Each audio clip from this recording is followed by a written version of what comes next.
Again, I think this is just perfect to illustrate what I'm talking about here. That Baltimore didn't die. And if anything, it was murdered. But we get the illusion that somehow black Baltimore just let itself down. That it was just broken and couldn't be saved. Nina Simone told us so. And if you believe what you're getting from these visions of Baltimore, again, the eschatology, the Armageddon, all Baltimore needs now is a savior. And surely enough, that's exactly what they thought they got.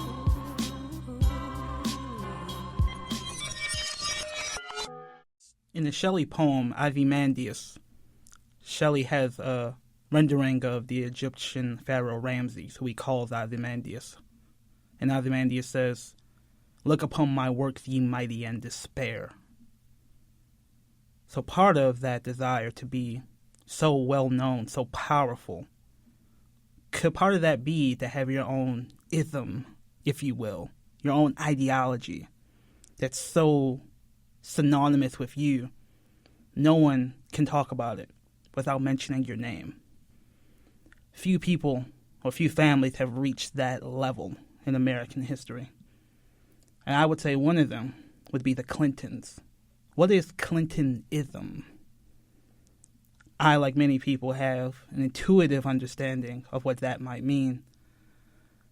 So when it comes to the cities, you have this vision of urban redevelopment, seeing the cities as this hub of civic virtue, of vitality.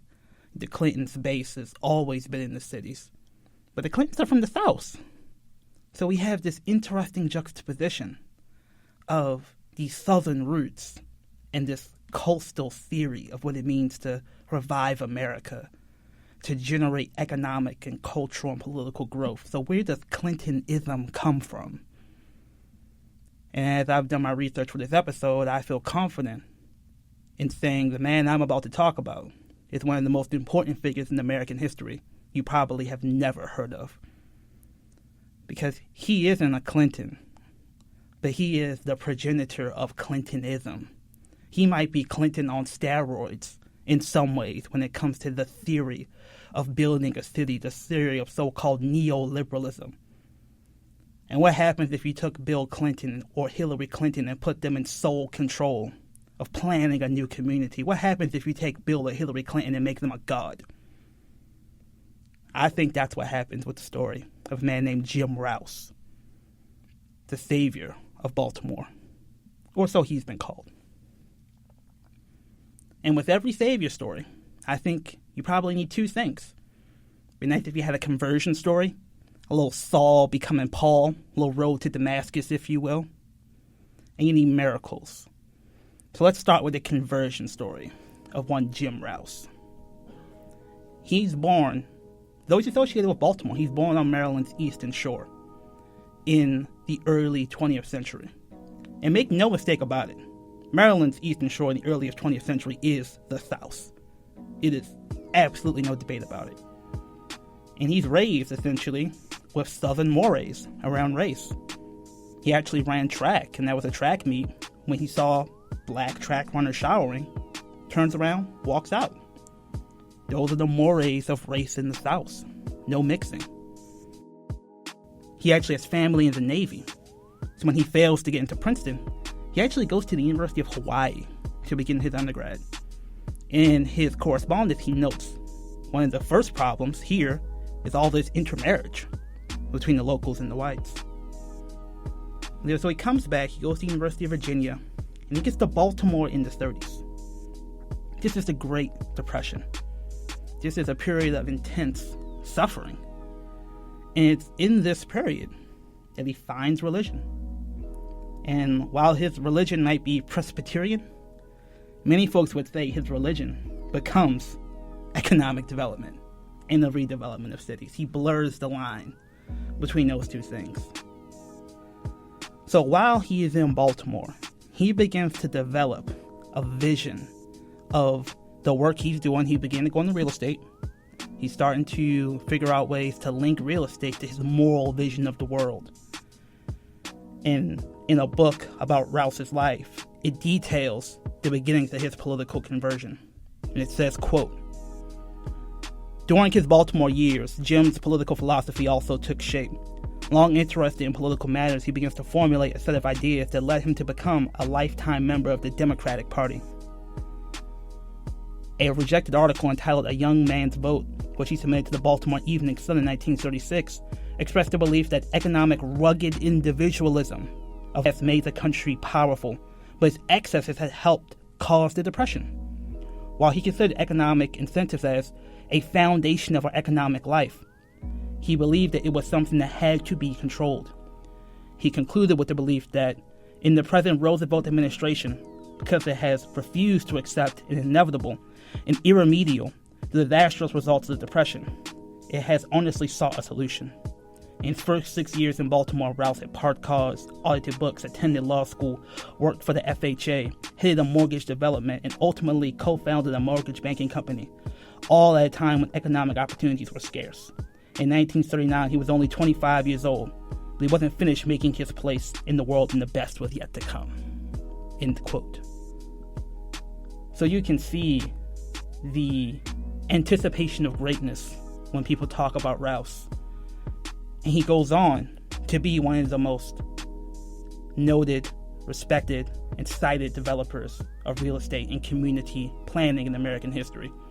He's known for essentially obliviating the line between urban planning and real estate development. And between his planned developments, between his work helping to build up Baltimore's civic infrastructure, he helps found something called the Greater Baltimore Committee, which basically becomes a quasi-governmental shadow agency driving economic development in Baltimore.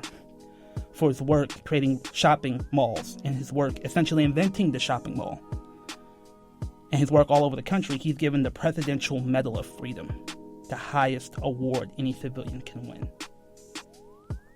So he has a conversion from his early days as essentially a segregationist to believing that it was economically necessary to promote integration through economic development. And you see this consistently throughout his work. So we have our conversion story. Now we need our miracles. And if I'm sounding a bit heavy on the religious metaphors, that's the way this guy's talked about. Shockingly enough, this isn't hyperbole when I talk about him performing miracles, because that's how his economic development successes are narrated in the literature. So along those lines, his first miracle, let's just say that he walks on water. In the 1960s, downtown Baltimore has a dock that's no longer the center of commerce by ship. It's full of seedy bars and rundown taverns, and the political establishment in Baltimore sees an opportunity to redevelop this downtown area. But no one thinks it's possible. It's downtown Baltimore. There's just been a riot there a few years ago. Then in the 70s, Rouse comes in, and he and the political establishment cook up this idea of something called Harbor Place. He extends the land into the water and creates promenades for walking. He builds up attractive real estate establishments and businesses all around this U-shaped corridor where you walk around the water in Baltimore. And when it opened in the 80s, Baltimore's inner harbor place, had more visitors than Disney World for that year. That's just how successful he was when he set his mind to doing economic development. Another miracle, you could say he had the lions lay down with the lambs. Again, we're doing this out of chronological order, but in 1952, a Baltimore mansion and real estate entity called Mondawmin was up for development. A guy named Patrick McCauley, former B&O Railroad conductor, had this land in his family for years, and it was slated for development. But could it possibly be a multiracial development? Could you have blacks shop with whites? Could you have the lions play with the lambs? And that was the spirit that Rouse brought to what many people said was an impossible economic development opportunity. And while it had its bumps, one of the spots that opened up was called the White Coffee Pot. That was not by accident. It was a whites-only establishment that Rouse had to demand seat blacks and was eventually successful. Opened with a 100% occupancy rate for this shopping establishment. It was not an encased mall. Rouse would do the first encased mall in New Jersey the very next year in 1953. In the literature, it talks about Mondawmin being a signature development. Quote, Mondawmin was an immediate success. Shoppers came from as far as the Eastern Shore. In a letter written in January 1968, Rouse bragged about the good behavior of the young black people who came to the mall. Even though almost all of Frederick Douglass High School was right across the street, there was no problem with disorderly behavior. A good relationship exists between Mondawmin, its guards, and the Negro youth who use it. And there have been very few instances. Pilferage is at a very low rate, and conditions are generally good. End quote. So, with his experience at the White Coffee Pot, Rouse isn't just creating urban renewal. He's seeking to create renewal of people through development. He, in fact, is one of the folks who coins and popularizes the term urban renewal. Apparently, when he comes back from the military in the 40s, he takes public speaking classes. And he goes on to stump around the country talking about his belief in the power of shaping environments and how that can shape people. One of his most well-known speeches, he's at UC Berkeley. He's 1963. And Rouse is speaking about how community planning is typically done and how he believes he can do it better. To not just develop communities, but develop people along the way. And in that speech that's still studied today, Rouse lays down his theory of how we can make the world a better place through development. And he says, quote, how can we really talk about what size the community should be, the structure of the community in its neighborhoods, until we first asked and answered a lot of questions about what we are trying to achieve in the community and what will contribute to the growth of people? I believe the ultimate test of civilization is whether or not it contributes to the growth, improvement of mankind. Does it uplift, inspire, stimulate, and develop the best in men? There really can be no other purpose of a community except to provide an environment and opportunity to develop better people. And then we have to ask, what constitutes growth in people? Is it increasing their physical capacity, improving their intellect, strengthening emotional balance, security, or personal effectiveness? Perhaps it's all these things, but in searching for the ultimate purpose and development of a community, I can find no test so embracing and so satisfactory as the biblical injunction, thou shalt love the Lord thy God with all thy heart, and with all thy soul, and with all thy mind, and thou shalt love thy neighbor as thyself. An inspired and concerning society will dignify men, will find ways to develop his talents, will put the fruits of his labor and intellect to effective use, will struggle for brotherhood and the elimination of bigotry and intolerance, and will care for the indigent, sick, and aged. Is the advanced civilization of New York truly superior to the undeveloped society represented by the swamps and slums of San Juan, when New York seems to develop hostility, violence, and delinquency in Puerto Rican immigrants? Is Baltimore a superior civilization to the backward rural South, when statistically, illegitimacy and other indices of family instability run higher among second-generation Baltimore Negroes than their counterparts in the backward South? What better test might there be if we search to find measurements of community, but related instead to the growth of people as people? Some answer, some target, is necessary starting point for planning if it is to have real roots and be valid for the people of whom it is intended. End quote.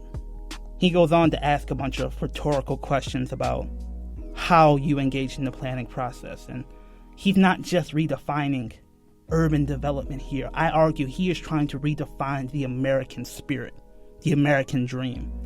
He's taking rugged individualism that goes all the way back to Thomas Jefferson, the yeoman farmer, and he's creating a new vision of it in the cities. He's not just a new developer. Maybe he wouldn't agree to it, but I think he's the new Southerner who's able to have cordial and respectful relationships to develop the indigency out of the people who are from Puerto Rico or the Negroes from Baltimore in the very design of the city itself. I don't want to overstate this, but you can imagine how elegant of a solution to racism this could appear within the American consciousness.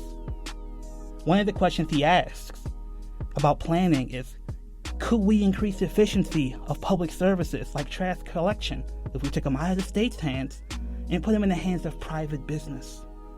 So he's not just the head of a new religion of Rouseism.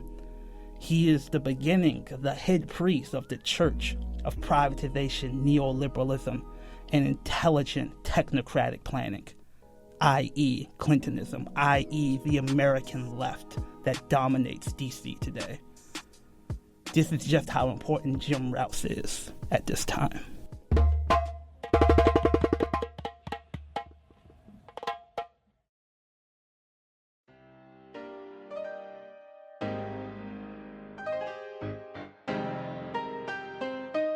Hi, Lawrence again to talk to you about LBS Sustainers. We're doing this two-part series because we're trying to understand the importance of history. And I want to talk to you a little bit about how we're hoping LBS can fit in to Baltimore's history. So one of the characters, who's a real person, of course, mentioned in this episode is Marion Bascom. And while it's not mentioned in this episode, Mr. Bascom was part of what's called the Goon Squad, a essential organizing force in Baltimore that helped to change the landscape of civil rights in this town. And these are the type of stories that you can only hear in independent black media, which can only exist with your support. So we're hoping to do more episodes like this in the future. But we're not just telling historical stories about folks like Mr. Bascom. We're trying to copy their model. So the LBS Sustainer model is modeled after historical funding methods for the black radical tradition. Not looking for big donors, but small, community-based support, which helps fund the work that we're doing in the community. So we're looking at future books and future podcasts from the New Timbuktu Project, but we're also looking to bridge the generational divide in our work. So when you support LBS, you're not just funding us, you're helping us do things like hire interns, or if we need to bring in an elder to help with our work, we can compensate them fairly. So we're asking you not just to listen to history, we're asking you to help us make history. And you can do that by going to lbsbaltimore.com/sustain. Thank you.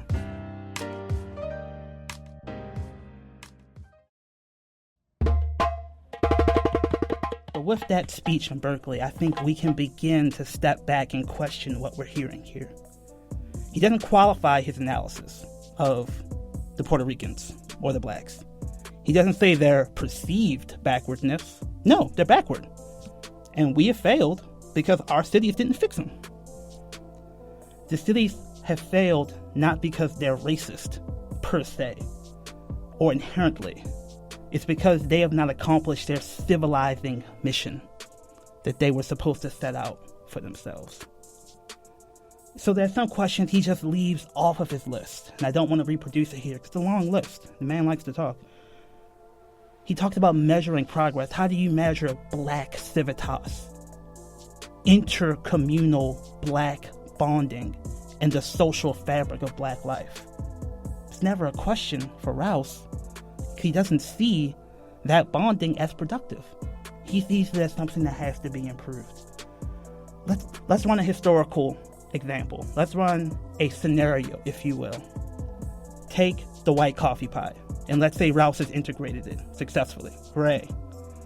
What are those conversations like in 1968 or 69 or 70 after the Baltimore riot?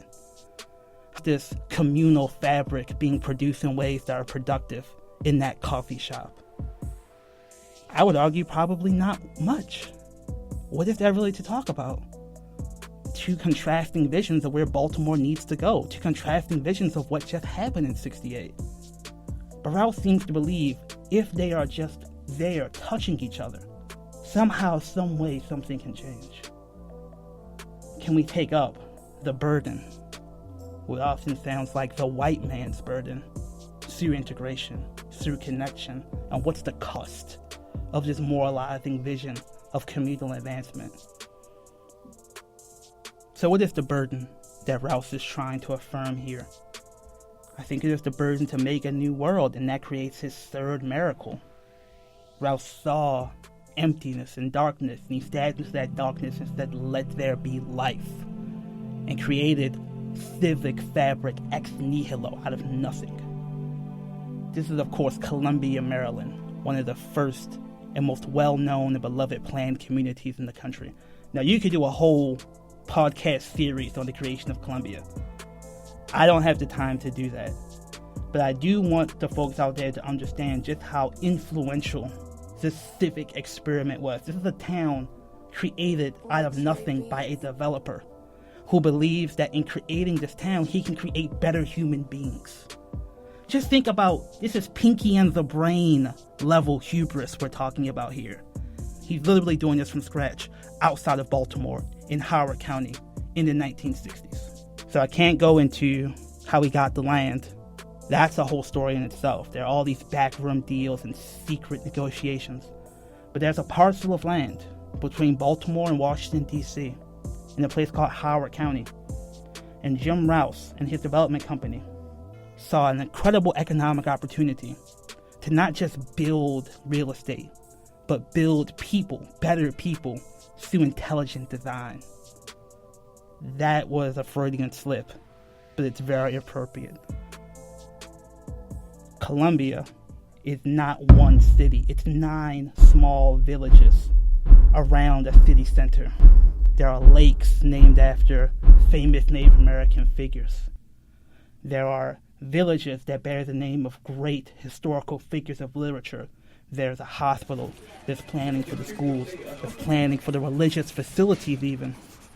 And when it all comes down to being built, Rouse stands up and he says, if we're going to get this town built, we're going to have to make some tyrannical decisions around here. That's a quote from Jim Rouse. It takes tyrannical decisions to get this human experiment built. There must be sacrifices in producing the temple. In A New City Upon a Hill, A History of Columbia, Mitchell and Stedman talk about just the nature and the scale of this experiment when they write, quote, construction began in earnest in June 1966 on the town center in Wild Lake Village, a $60 million project conceived and constructed, as Bob Tenenbaum stated, with great love and a lot of detail. In the early years, the town center was to have residential units, an exhibition center for the new city and office buildings, which embraced the western side of the lake. Later development was to include restaurants, shops, and recreational facilities. Wild Lake, where 12,000 people would reside in townhomes, apartments, or single-family dwellings, would require 8 miles of street, 2 miles of dual-lane landscape parkway, a minibus route, as well as an elementary school and neighborhood centers completed with tot lots. Its neighborhoods, Brent Woods, Faulkner Ridge, and Running Brook, were named respectively for American writers William Cullen Bryant, William Faulkner, and a poem written by Robert Frost. Street names also featured lines from their work. The village center would provide space for a village hall and community center, a shopping center, offices and studios, a swimming facility, tennis courts, playing fields, and the city's first library and service station. Land was also set aside to accommodate construction of the city's first middle and high schools and its religious facility centers. End quote.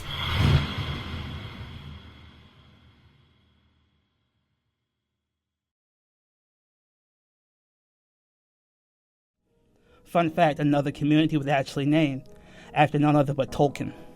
And this has a Middle-earth feel to it. This really feels like he's going for a new reality in this little sliver of land in Maryland. And an amazing piece of irony, Columbia really starts to sell homes in none other than 1968-69, right as the Baltimore riots hit. Can't really make this stuff up in terms of the perfect timing. And one thing Rouse certainly wasn't, of his many failings, he was no hypocrite. And the integration conversation he had around Columbia was real. He had passed a state law with a woman named Verna Welcome, one of the state's first black woman state senators, that said that Baltimore-style racial discrimination would not be tolerated here in Columbia. It was seen as a utopia for mixed-race couples.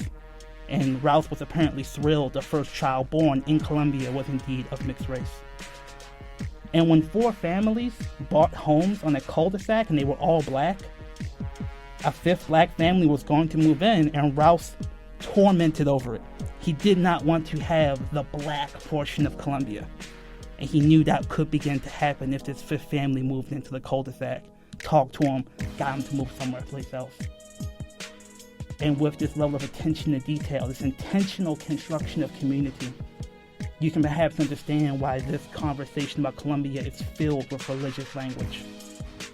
He brings a priest to the convocation of the town, and the priest says, represented here are man's ability to dream dreams of a better world, the faith required to crystallize those dreams, and the knowledge and skills of the past to bring those dreams to present reality. The book written about Columbia and Rouse is called A New City Upon a Hill, and the engineers said the construction could not go forth without the, quote, blessing of the town's designers. Though shockingly rocky, Columbia was not always profitable. Downturns in the 70s impacted it, but the town was a profitable success for Rouse. It's still seen today as one of the best places to live in America, and you can just see Rouse standing there looking upon Columbia like Ozymandias himself. Look upon my works, ye mighty, and rejoice. I've made a better world for you. So what happens with Jim Rouse, triumphant, takes this show back to his adopted home of Baltimore? So I said at the beginning of this conversation about Baltimore that the city has historically been a battleground for these series of renewal and rebirth versus the possibility of these apocalyptic endings. And it's no hyperbole to say this is a struggle of literally biblical proportions. So what we're going to talk about next is a project originally called the Nehemiah Project. It would change its name as it went on, as we will talk about. Nehemiah is a biblical figure. When the city walls of Jerusalem fell, it was Nehemiah who said to people who came by asking to rebuild those walls for a price, no, we will rebuild these walls ourselves. And this biblical figure of Nehemiah was taken up by pastors in the Bronx as they did a real estate program where the churches were intricately involved in rehabilitating real estate in the Bronx, selling it to black parishioners in the black community at an affordable rate, and changing the context of that community. And it's this example of the Nehemiah Project, this civic intervention into perceived brokenness that came to Baltimore. Could argue that was the first mistake, taking a template from the Bronx and assuming it's work in Baltimore. I think there's something to Baltimore about this inferiority complex that's building up. And the idea that it worked in the Bronx, sometimes, if it worked someplace else, Baltimoreans are quick to jump on it, feeling the need to attach themselves with something that has value, that's something that's seen as great. But in the 80s, Baltimore elects its first black mayor, a guy named Kirk Schmoke. He wanted to start building on the east side of town, but his political partners told him, look west and look at this little part of town called Sandtown, this historic part of town where Billie Holiday used to live. Look at the center of that community and the corridors that go there, a little street called Pennsylvania Avenue. Maybe you remember that from earlier in our conversation. And see if you can rebuild that small piece of Baltimore the way Nehemiah rebuilt the walls of Jerusalem. This process started as, you could call it a bottom-up process, but the people involved were heavy hitters. They weren't regular, everyday street folk. There's a coalition of churches in a coalition called Baltimore's United in Leadership Development, also known as BUILD. One of those churches is none other than Jim Rouse's church. And they were the civic and political tip of the spear that helped get this Nehemiah project off the ground. There's a pastor named Grady Jurgen who talked about the lofty vision of this project. Again, Baltimore as a potential site of redemption, utopia, and overcoming. When he says about the Nehemiah project, one day it will be said that in the city of Baltimore, in the last quarter of the 20th century, strange and unusual things began to happen. The upper crust began to meet with the middle crust and those who have no crust at all. It was a peculiar people, a strange and unusual coalition that negotiated and fought and worked together. End quote. And Mr. Jurgen is speaking to what we have talked about in the past, this fracturing of Baltimore's black community along class lines. And he says Nehemiah will resuture the civic fabric of black Baltimore, going back to the days W.E.B. Du Bois talked about the strengths of the middle class and the mutual aid societies and those beautiful homes with their washed marble steps. That's the Baltimore we have to get back to. That's the utopia that we lost. But you need a developer to make something like this happen. So who do they turn to? None other than the man who can walk on water, who can make the lions lay down with the lambs, Jim Rouse. Now, Rouse is a bit long in the tooth at this point, but he has a not-for-profit development wing called the Enterprise Foundation that's doing work all over the country. And they come to Sandtown with the same evangelical fervor that they brought to Columbia. Rouse is quoted as saying, "There is a time to plant and there is a time to harvest. I'm going to harvest what you put in me." Speaking, of course, to God. And he sees the possibility of redeeming Sandtown, of creating a rebirth here, the same way he created life ex nihilo, out of nothing in Columbia. And it is this evangelical fervor that was used to sell the project. And you can look at the media coverage of the project and see how Rouse's frame is contextualizing the effort, perhaps contextualizing it away from the original intent of folks like Grady Jurgen and some of the pastors who produced the project. Washington Post writer Anna Borgman writes about the project, saying, "Developer James Rouse anticipated and shaped the landscape of American life, hailed as a visionary and prophet. He had one final message for America before he died: the slums can turn a profit and be brought to life." Rouse focused most of his efforts on Sandtown, a devastated neighborhood in West Baltimore that represents the worst of America. His Enterprise Foundation, working with Baltimore city officials and neighborhood residents, laid out a vision for an all-out attack on Sandtown's brokenness, arguing that fixing a neighborhood's failing systems would cost less than government and private entities currently spend on piecemeal and often after-the-fact efforts. End quote.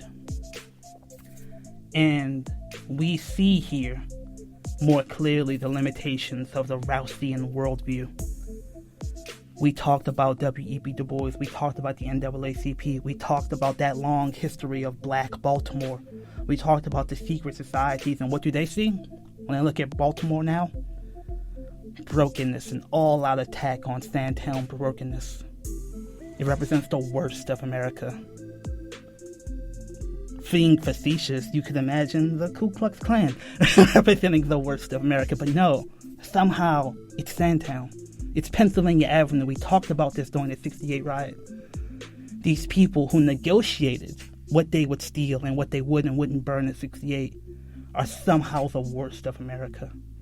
And you can see it if you actually look at the map that the Enterprise Foundation draws up about how to save Sandtown. It's all over the place. They want to do everything. The whole community is marked up the way you would mark up a freshman research paper. And they say, we're going to build this here, we're going to tear this down here. It's the same approach they brought to Columbia. But of course, they're not building ex nihilo. They're building on top of what's already there, but can they see it? Are we back at the flaw of the Egyptologist, assuming that nothing was there? The Saints had eroded everything in Egypt, and they were just copying and reductive of the Greeks. Are we making the same mistake here in Sandtown? Now, this episode comes out of a yet unpublished paper that I wrote about this Sandtown development. That's the original real start of this conversation. So many of the quotes I will speak are from the personal research I have done interviewing people related to this project. One of these people is Diane Bell McCoy, one of the people who ran the so-called enterprise zones in Baltimore at this time. And he speaks of Jim Rouse's vision, saying, quote, "Jim wanted to invest in everything, in terms of the school system, the health system. All that's not possible on the ground in a small geographic area. All those things are much more controlled by the system and systemic challenges, including systemic racism, built into all that. If you're not going to dig into that, you don't get neither the resources necessary nor the sustainability." End quote. It's just really surprising that the man who invented a town from nothing thought he had to do everything. That he wanted to invest in everything because he thought nothing was there. He is quoted as saying, "We must be honest. The constitutive parts of functioning community do not exist in the inner city." End quote. Now, to Rouse's credit, he does say they don't exist in the suburbs either. But he says they don't exist in the suburbs anymore.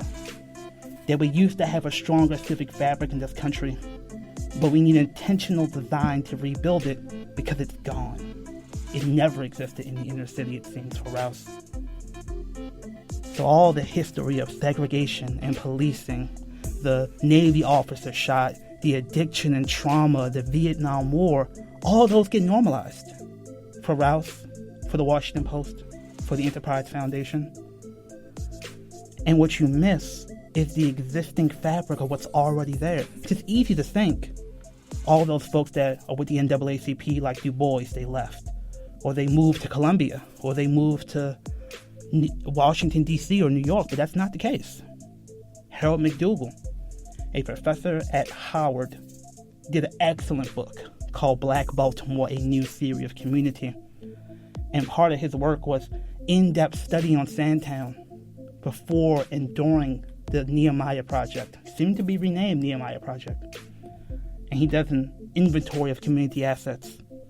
And he and his research assistant, a resident named Asina Young, talk about what they found when they actually looked at what was there in Sandtown in the 90s. And they say, quote, "Community resident Asina Young carried out a street survey of Sandtown with my assistants in the summer of 1991. The diversity we observed in our first assessment was amazing. We passed evidence of Muslim and black nationalist activity, a Muslim carryout on Carey Street, the Nation Builders bookstore on North Avenue, and the home of a Rastafari with a Haile Selassie emblem and handwriting, apocalyptic messages posted on the windows. On Black Business Row on North Avenue, across from Nation Builders bookstore, black street vendors who live in the area come out around lunchtime and stay until dusk. Arabers, black vendors who sell fruit, vegetables, and fish from horse-drawn wagons in West Baltimore gather on Winchester Street. And the stable of Sandtown senior Araber, whose street name is Fatback. There they collected their produce and merchandise to sell on the streets of Sandtown. Fatback stable was later bulldozed to make way for the Nehemiah Project." End quote. And this is one of those quotes where you find it and you can't believe that you actually found something that so strongly confirms what you feel to be true, what you know to be true but have a hard time seeing. McDougall used the term vernacular culture, that there is a network, like a spider's web, of community institutions that operate not vernacularly like slang, like black slang, but in terms of a specific time and place. There are institutions that a community creates to resuture the fabric of that town, that produce economic activity, that fill needs physically, but also fill needs emotionally, psychologically, and culturally in ways that cannot be accounted for if you just look at their profit, that cannot be accounted for if you just look at the number of employees. And the vernacular culture of Sandtown was booming in the 90s, even if the economic culture was declining. So what could you have done? Could the Enterprise Foundation come in and invest in what was already there? Could they understand why these black bookstores didn't burn down in the riots? Could they educate people there about what they need to be educated on? Like the conditions of their lives, like the aftermath of the Vietnam War, like why are there Confederate statues in Baltimore City? I thought Baltimore City was part of the Northeast Corridor. You can imagine a young kid in Sandtown asking. But this is not what Rouse knows how to do. Who are the cultural figures emblazed literally into the foundation of Columbia? Faulkner, Tolkien, the Eurocentric classics. Those are the ideal that Rouse has normalized in his work. And by that standard, Sandtown's always deficient. So we need to raise them up to that ideal, as opposed to embracing that they might fit their own ideal. And this is where the biblical quote from Matthew, verse 5, chapter 30 comes in. If your right hand causes you to stumble, cut it off and throw away. In some versions of this text, it says, if your eye causes you to sin, gouge it out. It is better to enter heaven with one eye than to go to hell with two. And I fear this is the end point of Rouse's so-called rugged individualism and evangelical fervor. That the solution for Sandtown is to transcend and isolate itself from its vernacular culture and ascend to what Rouse and others in the dominant society see as the ideal in ways that demonize and demand the destruction of that vernacular culture, just like they destroyed Fatback Stable to start the Nehemiah Project. When I talk about this, I usually quote the distinction between René Descartes, the European philosopher, and African philosophical traditions. René Descartes famously says, "I think, therefore I am," while the African concept of Ubuntu talks about "I am because we are." And I feel this is the divide between the vernacular culture of Sandtown that McDougall and Young observe, and the emptiness and brokenness that the Washington Post and others observe. So what does this mean precisely for the Nehemiah Project? Again, I was able to do interviews on this, and one of the folks I talked to was Harold McDougall himself. And he talked about the interactions between the folks from Enterprise and the folks from Sandtown, reflecting exactly this cultural division. And in one of these interviews, he talks about citizen participation in the design of the projects and how shallow and superficial it became. And in that, he gives an example that, again, blew me away when I heard him say it. And it was so emblematic of what I had thought, but also what I feared was happening when this project came to fruition. He says, quote, "The only nod towards citizen participation was a series of what they called charrettes. You have these meetings where you consult with the community what the design of things will be. That's a much more robust and vigorous process in middle class or upper middle class museum, where you're talking about design about a museum or something like that. But here you're talking about housing projects. And they say, we want to talk to you about what we're going to do with all this money that we have. These folks with a lot of formal power kind of come like Zeus among the mortals." End quote. All of the talk about Rouse as a savior, is it possible that gets part of the cultural DNA of his organizations that he builds? One thing that Rouse talks about with Columbia is he did not want churches all over the place. He thought that was inelegant and inefficient. So how else could you come to Baltimore and see churches literally on every street corner and say your civic fabric is messy and inefficient, your vernacular culture is chaotic, and come in subconsciously or consciously wanting to fix it and make it better? But as we know with McDougall, this vernacular culture is what sustained the community through things that folks coming from Enterprise probably couldn't understand. And it is a manifestation of hundreds of years of black culture in Baltimore. But this produces the divide between the Nehemiah Project in terms of the religious leaders who drive the process and the Enterprise Foundation people, to the point where the churches pull out of the project. Could it be because of the assumptions around religion? No one quite knows for sure. But this is when the name changes from the Nehemiah Project to the Neighborhood Transformation Initiative, NTI, a nice sterile acronym for us to sink our teeth into. And what do we actually get from the NTI?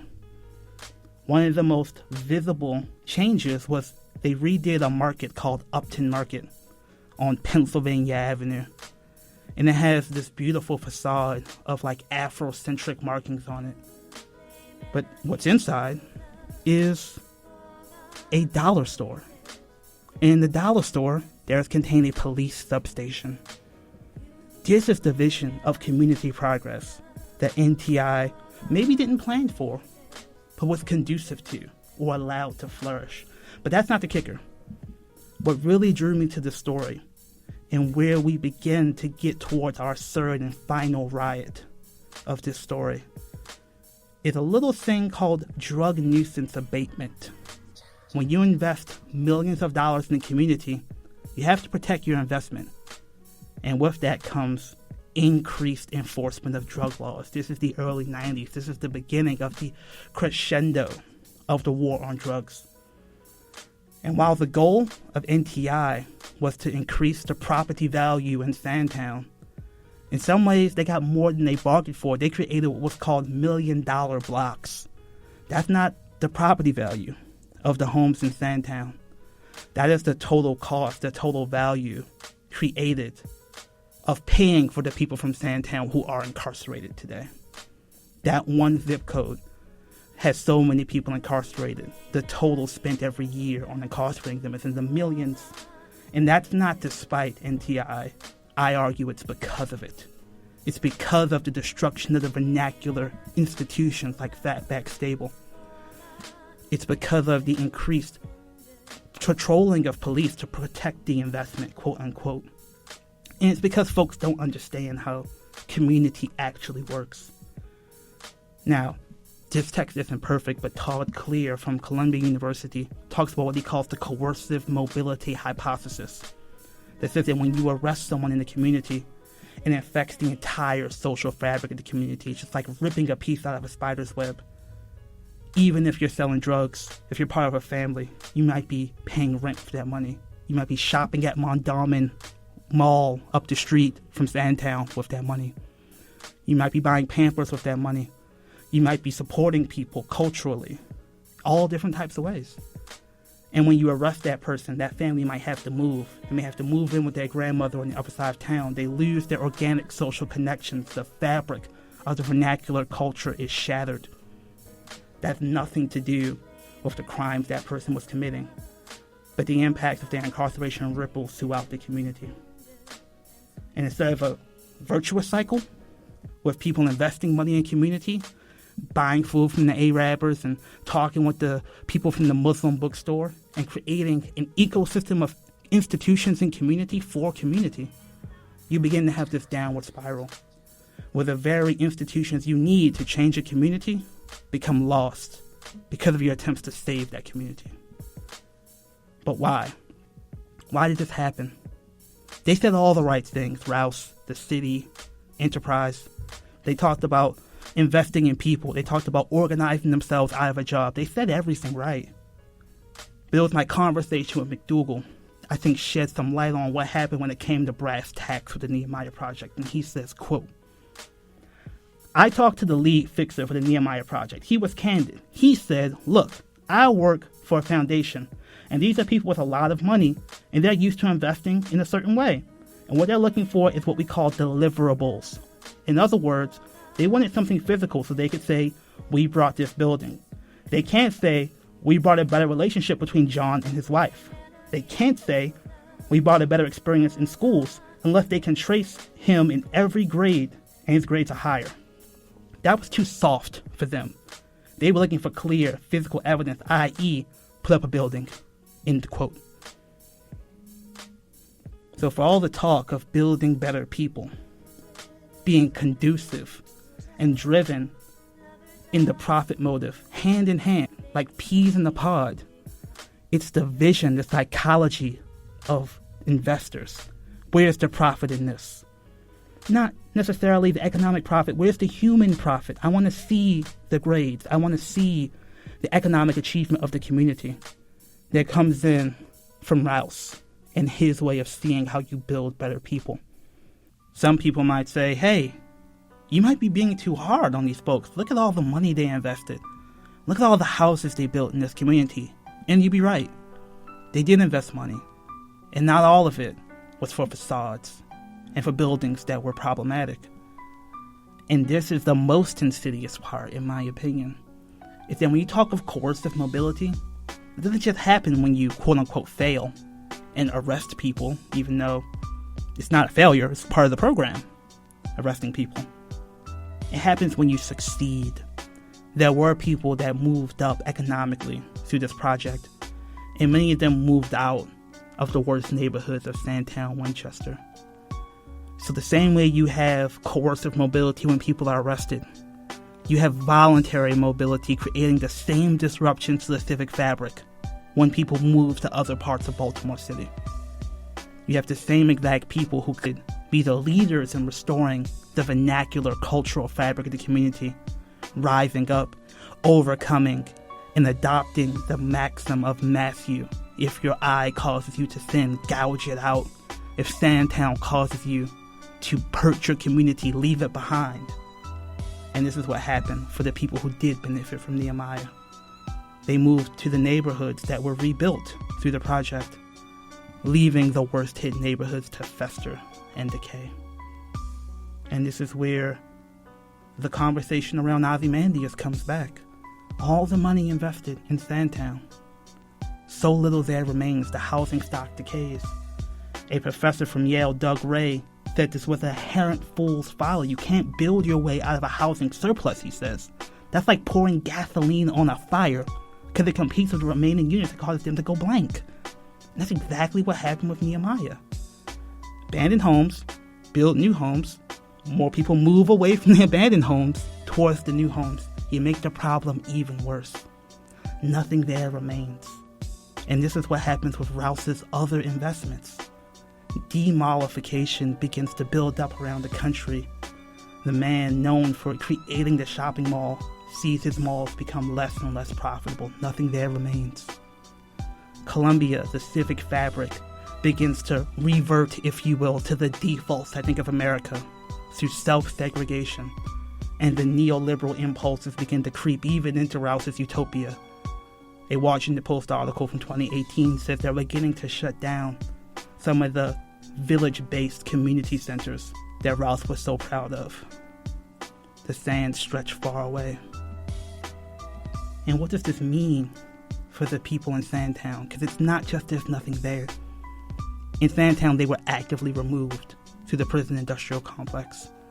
You can't see always inside of a prison, no matter how much you watch The Wire or Oz. You can't see the desolation and human destruction that comes from that experience. It's just left off of your calculations when you see the value of something like Nehemiah. And the human toll that it truly causes can never be calculated, no matter how hard Rouse and company try to rejigger our calculus around building community. The destruction. That is an apocalyptic moment when you go to jail in a way that Shelley, the poet of Ozymandias, perhaps could not figure, or Rouse could not figure. But in this vein, it reminds me of another poem. A poem that is apocalyptic at its foundation and has been so influential in thinking about this issue, so central to Baltimore. This poem is called The Second Coming. Turning and turning in the widening gyre, the falcon cannot hear the falconer. Things fall apart. The center cannot hold. Mere anarchy is loosed upon the world. The blood-dead tide is loosed, and everywhere the ceremony of innocence is drowned. The best lack all conviction, while the worst are filled with passionate intensity. Surely some revelation is at hand. Surely the second coming is at hand. The second coming? Hardly are those words out when a vast image of Spiritus Mundi troubles my sight. A waste of desert sand, a shape with lion body and head of a man, a gaze blank and pitiless as the sun is moving its slow thighs, while all about it, wind shadows of the indigent desert birds. The darkness drops again, but now I know that 20 centuries of stormy sleep were vexed to nightmare by a rocking cradle. And what rough beast, its hour come round at last, slouches towards Bethlehem to be born. That poem is written in the aftermath of the First World War. You can imagine the terror that caused. That's an ultimate apocalyptic moment right there. That wasn't based in Black Baltimore, but was for the whole white world and Black world to experience. And you can see the linkages in the Black experience to apocalyptic moments. Perhaps that's why The Roots talks about things falling apart. That's why Chinua Achebe talks about things falling apart. This apocalyptic imagery being so strong, you can imagine when they use white phosphorus and SWAT raids for the war on drugs. Maybe that's a bit like chemical warfare in World War I. You can imagine Rouse being a bit like a god, hoping that Columbia is like this moment of rapture where those who are virtuous can ascend. Again, that maxim of Matthew. If your eye causes you to sin, gouge it out. And you may go to Columbia, or you may go to the homes rebuilt from Nehemiah, but we never rebuilt the walls of Jerusalem, to continue this biblical analogy, and Sandtown continues to fester.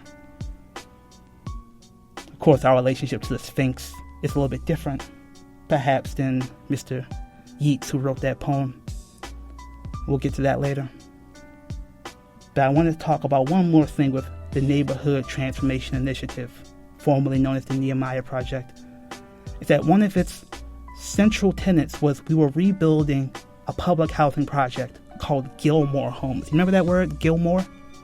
From the 68 riots where the band of men disrupted the food giveaway on the west side? So despite the attempts to make Gilmore Homes a pleasant place to live, the decay that happens there after NTI fails is intense. We have over-policing, which we've already talked about. You have the failure of repairs of these government-subsidized housing projects. It got so bad that the folks who were doing repairs at Gilmore Homes were able to elicit sexual favors for their repair service, basically saying, I won't repair what's wrong with your house in Gilmore Homes unless you do something for me sexually. So in this environment, with the civic vernacular cultural fabric shredded by the War on Drugs and Neighborhood Transformation Initiative, you scan forward to 2015, and in this environment of zero-tolerance policing, and specifically in the month of April, not just any day, but exactly 164 years to the day after the 1861 riot, a young man known in Gilmore Homes as Pepper, Freddie Gray, dies of the injuries he sustained from police a week before. And this gets us to, of course, our third and final riot for this episode, the 2015 Baltimore Uprising. Now, this is not the space for me to do a definitive history of the Baltimore Uprising. This is a vernacular history of the Baltimore Uprising, perhaps an eschatological history of the Baltimore Uprising, that word we talked about at the beginning, about the study of revelations, the ending of things, apocalypse, and the possibility of rebirth.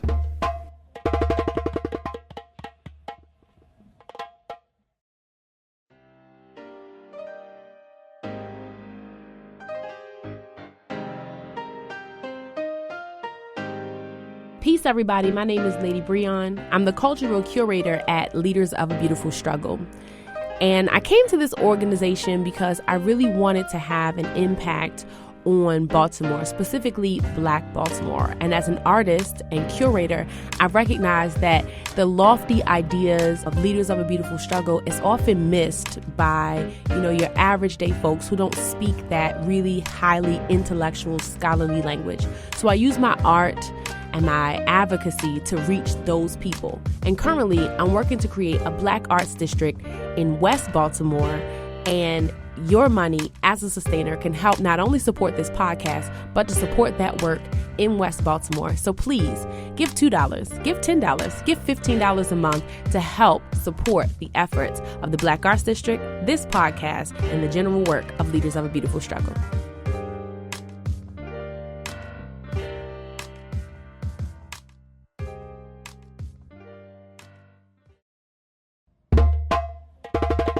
Many people have talked about the events that led to Freddie Gray's death. But what few people have talked about is what happened on 2 days before the most well-known periods of the uprising. And this is where I felt the need, and I feel the need when I always talk about these things, to start not on the Monday, the moment when everything made Fox News and things began to be known around the country, but 2 days before. Because when you're talking about the Baltimore Uprising in 2015, this is the moment where we begin to see the linkages, the repeating of history over and over and over again to our previous two riots. So on the Saturday of the Baltimore Uprising, there's a meeting of activists. There's a rally in downtown Baltimore on Gay Street, same street that was central to the 61 riots, the 1861 riots. There were civic organizations, not necessarily the churches, the black bourgeoisie, but just people who had come together trying to organize the marchers into a force that could send a political message. Part of the attempt was to march down Pratt Street. Remember Pratt Street, the same street from the 1861 riots. And the goal was to march them to Camden Yards, formerly known as Camden Station, the same exact place where Abraham Lincoln was trying to go on his trip in 1861, turning and turning the widening gyre. History repeats over and over and over again. This march was strategically calculated to disrupt the economic functioning of the city, to show the city will not tolerate what happened to Freddie Gray. And the energy in the crowd came from a band of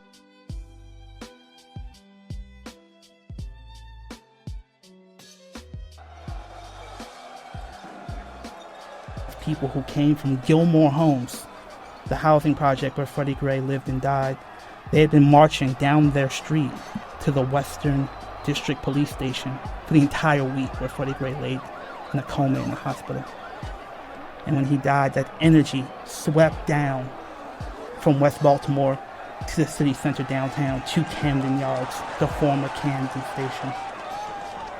And while there was an intentional effort amongst the people in the crowd to march peacefully, some people felt they had to express their frustration in a different way, just as they did in 1968. What did they experience? Sewing bottles, sewing rocks, the exact same resistance as in 1968. And what did they encounter? Riot control tactics, tear gas, the exact same thing they experienced in 1968. Which brings us to Monday. And where was the epicenter, at least in the public's opinion, in the public discourse around the Baltimore Uprising? It was at Mondawmin Mall. Remember when Rouse talked about the great relationship that he had built between Frederick Douglass High School and the mall? That was never necessarily always the case. And that reality laid itself bare in 2015, with a transportation hub there that the young people depended on to get home from school was blocked off by police officers. Why were the police officers there? Because of the events on Saturday. They had preemptively deployed, just as the National Guard did in '68, assuming there would be a riot. And many people, just like '68, said that it was the interactions between the police and the young people which precipitated the violence. The falcon cannot hear the falconer. The messages of history cannot get to us. We repeat these things over and over again. Things fall apart. Many people know what happens next. There's sporadic looting at Mondawmin Mall. There's the burning of some establishments again. Not the black-owned ones. Not the ones who have connections to community. You have the burning of cars, including police cars, on Saturday and Monday. And you have Obama, the president, coming on TV, calling for moderation and saying there's no excuse for these actions. But then you have Fox News slandering the young people, calling them gang members, just as they did in 1968. And the mayor of Baltimore, a descendant of the black bourgeoisie of the town, calling them thugs on national television. The best lack all conviction, while the worst are filled with passionate intensity. Things fall apart. But this isn't all that happens on that day. The drugstore, for example, that burnt down in 1968, didn't burn down in 2015. Again, just as in '68, black leaders went into the streets and organized their community to end the violence.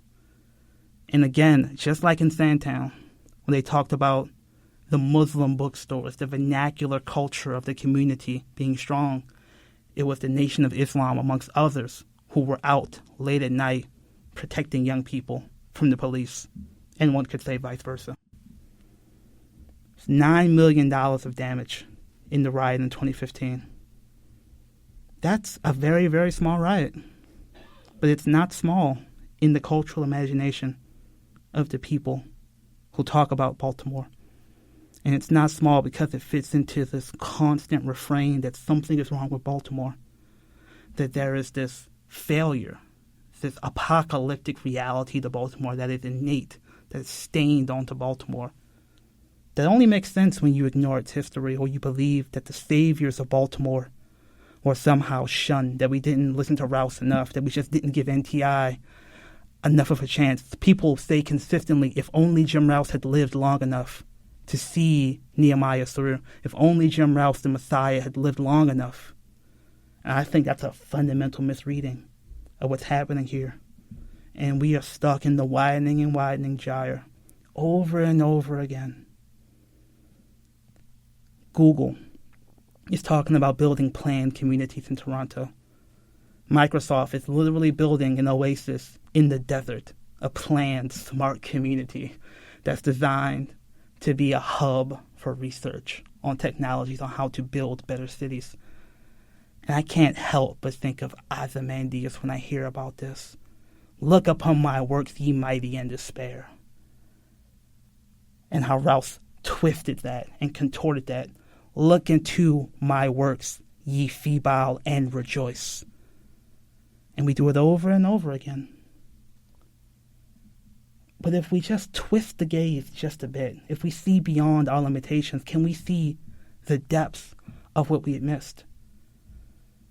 The poem about Ozymandias, this Egyptian pharaoh named Ramses, assumes that he had failed in creating a legacy that could live on in stone. Assumes he had failed in his attempts to impose his will into history. But now we know all of the historical failures and inaccuracies that way of thinking expresses. This is the way of thinking that says the pyramids were built by slaves. We now know for a fact they weren't. That it was an expression of communal agreement that this testament to the gods should be built. That the laborers on pyramids did not function in slave-like conditions. But it was in labor that they agreed to acquiesce to build this monument. And what could that teach us about how an individual can engender that kind of loyalty? How they can have such fidelity and cultural unity to a vision of what they wanted to produce as a civilization, that they can make something as great as the pyramids. It's not Ramses that lives on in those pyramids. It's the vernacular culture of the Egyptians. It's the vernacular culture of African people working together through what one could call Ubuntu. And even Ramses himself was not totally forgotten. In the war that he fought, this great battle against a group of people called the Hittites in modern-day Turkey, we got out of that an African war of aggression, but we also got out of that the world's first peace treaty, and one of the most beautiful pieces of political script ever written, the Treaty of Kadesh, which states, and this is the peace treaty between Egypt and the land of Hittah. It states, from the beginning of the limits of eternity, as the situation of the great ruler of Egypt with the great prince of Hittah, the God did not permit hostilities to occur between them through a regulation. Behold, Hittilius, the prince of Hittite, has set himself in regulation with Ramses, the great ruler of Egypt, beginning from this day, to cause that good peace and brotherhood occur between us forever. While he is in brotherhood with me, and he is at peace with me, I am in brotherhood with him, and in peace with him forever. End quote. And this idea of peace, that hostility shall not occur between these two countries forever, that they are in peace and brotherhood. Again, that is the cultural fabric that the Egyptologists could not see. And it is today the cultural fabric of Black Baltimore that those folks selling us new visions of grandeur cannot see. So I end this conversation by explaining what brings me to this study of history. It's because I believe, and many folks believe, Baltimore is at an eschatological moment where the future of its city is at stake. There are visions to rebuild Baltimore bigger, better, global finance capital, maglev trains, Baltimore as Dubai, Baltimore as home for multinational corporations, these glittering skyscrapers that represent a vision of progress. One distinct from Rouse. It doesn't have the evangelical fervor and the claims of rebuilding humanity, but they perhaps are cousins of Rouseism. And this is what's being sold to the citizens of Baltimore, their new utopia. It's their way out of the eschatological cycle of destruction and attempted rebirth, a failed rebirth. But what happens if we have a new vision beyond destruction? What if we embrace the vision that black people can be their own saviors? It's a frightening vision. It's a vision that may look a bit like apocalypse, because maybe it doesn't lead to the maglev train, or maybe it produces new political arrangements. What if we had invested in the people of Sandtown as if they were the anchors, as if they had the ability to produce their own Columbia on their terms? That vision would be chaotic. It might be churches on every corner. It might be the type of things that Jim Rouse would find terrible, maybe even apocalyptic from a Rousean worldview. The chaos and complexity of black people in America, given the resources to build for themselves, to produce their own future. It reminds me of the story some of you have heard about a person talking to their grandfather and say, I see two wolves. One I think represents light and the other I think represents darkness. Who's going to win? And the grandfather says, the one you feed. Baltimore has a decision to make about what vision of its future will be fed. Public money, political thinking, and public support, the emotional fervor of what is to come that will prevent the next riot, the forced Baltimore riot. And increasingly the vision of the glittering skyscrapers, the cousins of Rouse, are sold to us that this is your salvation. This is why I use such religious terms in this podcast. Because it is a religious, secular religion of development that's being placed upon us today. And we have to choose which wolf will we feed. Could be a future of Baltimore as Dubai. It's Baltimore as a Rousean ideal of unity through capitalism and commerce and mixing. Or maybe if we look to what the Egyptologists might have missed, the strengths of the vernacular culture, the fatback stable, the Arabers, the people on the street sharing literature. What if we rebuilt that vernacular cultural fabric and saw that as our potential utopia?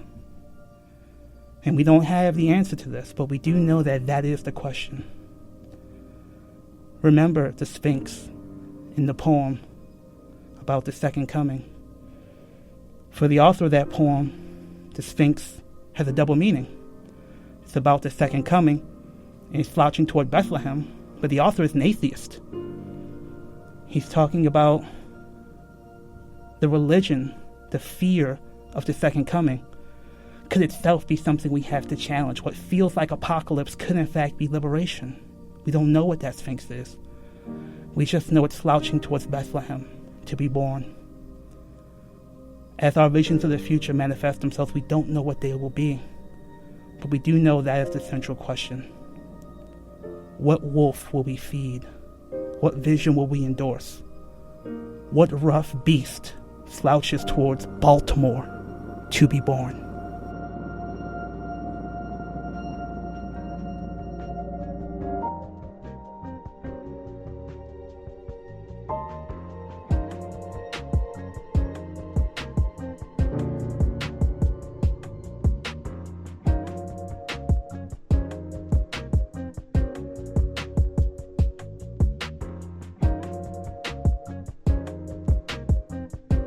Thank you for listening to In Search of Black Power. Make sure to follow us, like, and subscribe on Twitter and Instagram at LBS Baltimore and on Facebook at Leaders of a Beautiful Struggle. You can find this podcast at www.newtimbuktu.com, and on iTunes, Google Play, and wherever you find podcasts. You can also support us and become a sustaining member at www.lbsbaltimore.com. In Search of Black Power was created by Leaders of a Beautiful Struggle, hosted by myself, Lawrence Grand Prix, and Lady Breon. Our associate producer is Iore Odigizua, and our engineer is Justin Gladden. Our research assistant is Aaron Brown, logistical support from Nadira Smith. Thanks to the whole #LBS gang, and we'll see you next time in Search of Black Power.